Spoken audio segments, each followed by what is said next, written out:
the clients that you have now, the resources, whether you're at the level that you want to be at, by the way, or not, the people that you've been assigned to, that you are stewarding over, the relationships that you have, the influence. Anytime that God is going to bless you with more, give you more, he first watches the posture of how you're currently handling what you have right now, which is why it's important to constantly take inventory of how you're managing a season and how you're managing what you currently have. Because if you're not careful, what God's given you starts to feel heavy.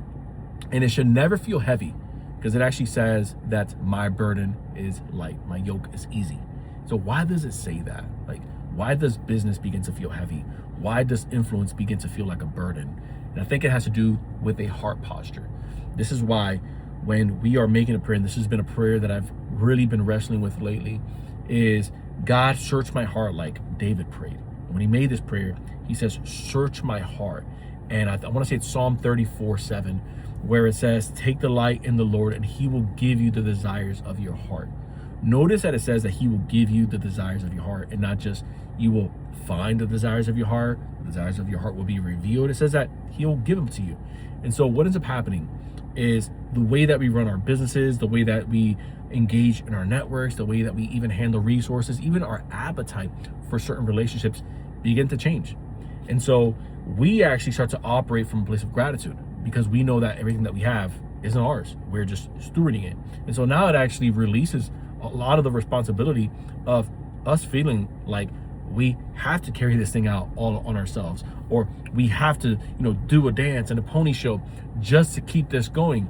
In exchange, what ends up happening is God is like, no, I actually gave this to you so that you can steward over it, so that you can enjoy it. And so the resources that you have, when you now have the desires that have been given to you by God, which is why it's such a powerful prayer to change your life if you let it, which is why I've been really wrestling with it as of late, is you start to, the way that you reallocate your resources changes, because it's like, well, God, what do you want me to do with this excess? The type of people that you bring onto your organization, even the way that you help coach them, even the way that you build them up, the patience that you maybe didn't have for people. Now, this isn't to say that there aren't things that you're going to just tolerate just because, no, there still is a standard, a God standard that you want to hold inside of your organization, especially as a leader.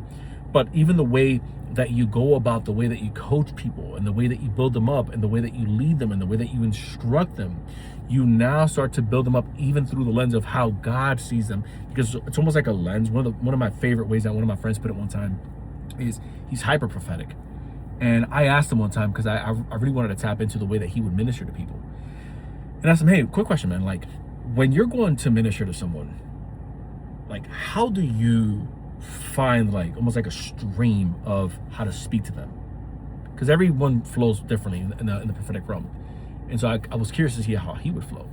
And he says, man, I can't describe it, but for me, the best way that I can flow whenever I'm speaking life into someone, whenever I'm uplifting them, because that's really what the prophetic is, you're just uplifting them, is I have almost like, I see Jesus in front of them. It's almost like a silhouette. And then I'm seeing them the way that Jesus sees them, because that's their true identity. And because of that, I can speak to them of not just where they're currently at and what they're carrying, but where they're headed into the future, because I'm seeing, again, that silhouette of Jesus, of how Jesus is living inside of them. Hence the Spirit of God. I digress. What does this mean when we are operating our businesses? What does this mean when we are like, we feel tired, we're not sure what we're going to do with the resources, with the increase, with, things are happening really fast around me? We step back and we say, well, God, you gave this to me. And so I only want to walk or run at the pace that you're operating in. I don't want to get ahead of you, and I don't want to fall behind. And so this happens when we have a constant posture of how God's designed us to operate in, with the alignment of our heart.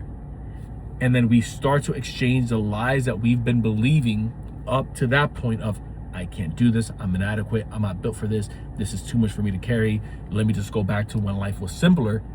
No. Like, you're right where you need to be, because that's exactly how God's designed it for you.